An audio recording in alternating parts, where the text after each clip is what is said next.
Good morning student, welcome to the sun public school online classes. Class 8 Hindi व्याकरण। आज हम हिंदी व्याकरण में फर्स्ट चैप्टर रीड करेंगे। संज्ञा। आप सभी को पता है कि संज्ञा की जो डेफिनेशन है हम थर्ड क्लास से पढ़ते आ रहे हैं, तो हम पहले इसमें संज्ञा की डेफिनेशन देखेंगे। किसी व्यक्ति, वस्तु, स्थान, जानवर, भाव, गुण आदि के नाम को संज्ञा कहते हैं, जैसे राम, पुस्तक, भरतपुर, गर्मी, सर्दी आदि। किसी व्यक्ति में नाम, किसी का भी नाम। वस्तु, कोई भी वस्तु जैसे पेन, पेंसिल, पुस्तक। स्थान में भरतपुर, दिल्ली, आगरा, जयपुर। जानवर में किसी भी जानवर का नाम। भाव जैसे मिठास, गर्मी, सर्दी, ये सब भाव। गुण, ईमानदारी का गुण। तो किसी व्यक्ति, वस्तु, स्थान, भाव, गुण आदि के नाम को संज्ञा कहते हैं। ये इसके एग्जाम्पल है, राम, पुस्तक, भरतपुर, गर्मी, सर्दी आदि। अब संज्ञा के भेद। अब संज्ञा के निम्नलिखित 5 भेद होते हैं। कितने भेद होते हैं? संज्ञा के 5 भेद होते हैं। व्यक्तिवाचक संज्ञा, दूसरा जातिवाचक संज्ञा, तीसरा भाववाचक संज्ञा, चौथा समुदायवाचक या समूहवाचक संज्ञा, पांचवा द्रव्यवाचक संज्ञा। अब हम पहले व्यक्तिवाचक संज्ञा के बारे में रीड करेंगे कि व्यक्तिवाचक संज्ञा क्या होती है और किसे कहते हैं। व्यक्तिवाचक संज्ञा, जिस संज्ञा से किसी एक ही व्यक्ति, वस्तु या स्थान विशेष का बोध हो उसे व्यक्तिवाचक संज्ञा कहते हैं। अर्थात जिस संज्ञा से किसी एक ही व्यक्ति, वस्तु या स्थान विशेष का बोध होता है उसे व्यक्तिवाचक संज्ञा कहते हैं। अब देखते हैं हम व्यक्तियों के नाम में, जैसे राम, मोहन, सीता, कालू आदि। दिशाओं के नाम, चारों दिशाएं होती है, विशेष है, पूर्व, पश्चिम, उत्तर, दक्षिण। देशों के नाम, देश में भारत, चीन, जापान, अमेरिका। राष्ट्रीय जातियाँ, जो अपने राष्ट्र की जातियाँ जैसे भारतीय, चीनी, जापानी। नदियों के नाम, नदियाँ विशेष है जैसे गंगा, यमुना, कावेरी, सरस्वती, घाघरा आदि। समुद्रों के नाम तो अरब सागर, प्रशांत महासागर। पर्वतों के नाम भी विशेष जैसे अरावली पर्वत, हिमालय पर्वत, विंध्याचल पर्वत। नगरों के नाम जैसे जयपुर। अब क्या है जयपुर क्या है? जैसे अपने राजस्थान की राजधानी क्या है? जयपुर। अजमेर, पटना, दिल्ली, कोटा। अपने भारत की राजधानी दिल्ली, तो नगरों में जयपुर, अजमेर, पटना, दिल्ली, कोटा। समाचार पत्रों के नाम, तरह तरह के समाचार पत्रों के नाम जैसे राजस्थान पत्रिका, दैनिक भास्कर, हिंदुस्तान टाइम्स। पुस्तकों के नाम, रामायण, राजतरंगिणी, मेघदूत। दिनों के नाम, सोमवार, मंगलवार, बुधवार, गुरुवार, शुक्रवार, ये दिनों के नाम। महीनों के नाम, ये भी व्यक्तिवाचक संज्ञा में आते हैं, जनवरी, फरवरी, मार्च, फाल्गुन, चैत। ग्रह नक्षत्रों के नाम, पृथ्वी, सूर्य, चंद्रमा, मंगल। त्योहारों के नाम, होली, दिवाली, ईद, क्रिसमस, ये भी व्यक्तिवाचक संज्ञा में आते हैं। अब सेकंड वाला देखेंगे हम, जातिवाचक संज्ञा, कॉमन नाउन।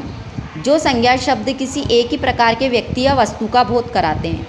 जो संज्ञा शब्द जिसमें किसी एक ही प्रकार के व्यक्ति या वस्तु का बोध कराते हैं उन्हें जातिवाचक संज्ञा कहते हैं। जैसे मनुष्य, पहाड़, नदी, भाई, बहन, मामा, चाचा, बेटा, बेटी, माता, पिता, मंत्री, पंडित, जुलाहा, बाबू, प्रोफेसर, शिक्षक, कवि, लेखक, पुस्तक, घोड़ा, गाय, कौवा, तोता, मोर, कुर्सी, मेज, आम, शीशम, तूफान, बिजली, वर्षा, भूकंप, फूल आदि। ये सब किस में आते हैं? जातिवाचक संज्ञा में, जो एक ही व्यक्ति या वस्तु का बोध कराते हैं। भाववाचक संज्ञा, जिन संज्ञा शब्दों से किसी व्यक्ति, वस्तु और स्थान के गुण, दोष, धर्म, अवस्था और भाव आदि का बोध हो उन्हें भाववाचक संज्ञा कहते हैं। जैसे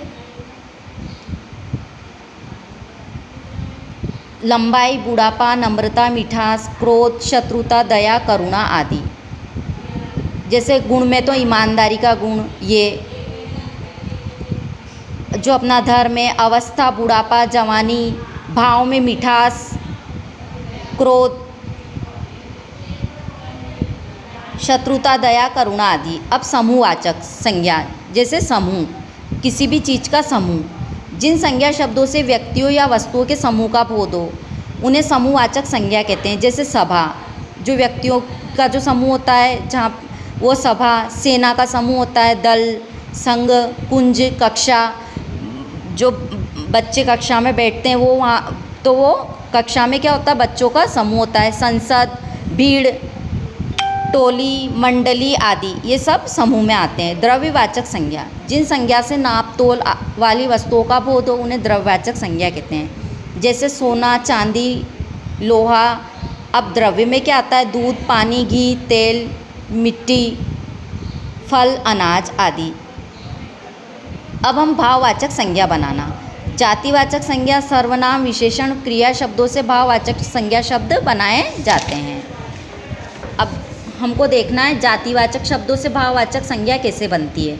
तो हम जो एक तरफ जातिवाचक संज्ञा दे रखी है उससे हमको उसी शब्द से भाववाचक संज्ञा बनानी है। जैसे जातिवाचक संज्ञा में बूढ़ा, तो इससे क्या बनेगा? बुढ़ापा।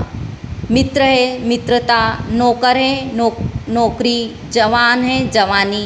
ये सारी जातिवाचक संज्ञा और भाववाचक संज्ञा से आप खुद अपने आधार पे इनको रीड करना। अब सर्वनाम शब्दों से भाववाचक संज्ञा बनाना। सर्वनाम, जैसे आपको पता है कि संज्ञा के स्थान पर प्रयुक्त होने वाले शब्दों को हम सर्वनाम कहते हैं। जैसे मैं, तुम, वह, उसका आदि। तो सर्वनाम, सर्व यानी होता है, सर्वनाम का अर्थ होता है सबका नाम। सर्व का अर्थ होता है सब, सभी। तो सर्व से क्या बनेगी भाववाचक संज्ञा? सर्वस्व। निज से निजतत्व या निजता। फिर स्व से स्वतत्व। पराया से क्या बनेगी भाववाचक संज्ञा? परायापन।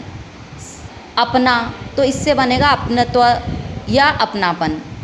सर्वनाम में मम, मम का अर्थ होता है मेरा, तो इससे क्या बनेगा? ममता या ममतत्व।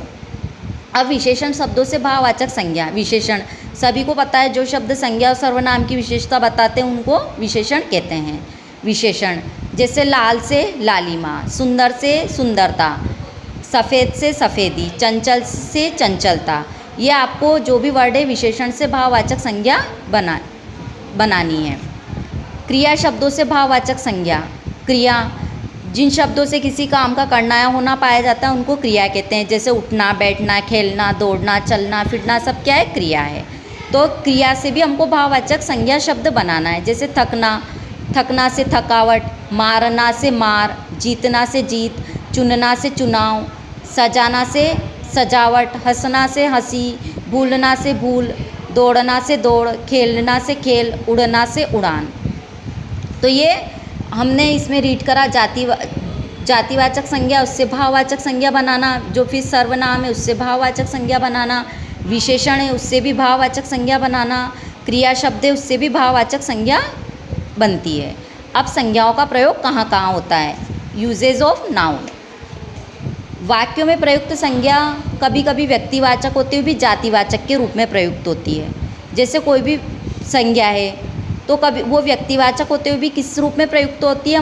जातिवाचक के रूप में प्रयुक्त होती है। और कभी कभी जातिवाचक संज्ञा व्यक्तिवाचक संज्ञा के रूप में प्रयुक्त होती है। जैसे व्यक्तिवाचक संज्ञा जातिवाचक संज्ञा के रूप में। ये क्या है? आप तो पूरे विभीषण निकले। तो यहाँ विभीषण शब्द तो क्या है? व्यक्तिवाचक, व्यक्ति विशेष है विभीषण। तो विभीषण शब्द व्यक्तिवाचक होते हुए भी जातिवाचक संज्ञा के रूप में प्रयुक्त हुआ है। कैसे? जैसे इस प्रकार आप कलयुग के भीम हो। कलयुग के भीम क्यों? जैसे ये वो विभीषण के ऊपर ये कहावत थी कि विभीषण की वजह से पूरे लंका का नाश हुआ है। तो विभीषण को यहाँ पे किसकी उपमा दी है? कि आप कलयुग के भीम हो। अब जातिवाचक संज्ञा व्यक्तिवाचक के रूप में। पंडित जी को कौन नहीं जानता? तो यहाँ पंडित शब्द क्या है? जातिवाचक होते हुए भी व्यक्तिवाचक के रूप में प्रयुक्त हुआ है। इस प्रकार दाव से कृष्ण के भाई बलराम का। इस प्रकार दाव से कृष्ण के भाई कौन थे? बलराम का। गोस्वामी से तुलसीदास का बोध होता है। अतः ये जातिवाचक संज्ञाएं व्यक्तिवाचक संज्ञाएं बनकर प्रयुक्त हुई है। अब हमारा फर्स्ट चैप्टर पूरा हमने रीड कर लिया है। हम नेक्स्ट वीडियो में इसके क्वेश्चन आंसर एक्सप्लेन करेंगे। Thank you.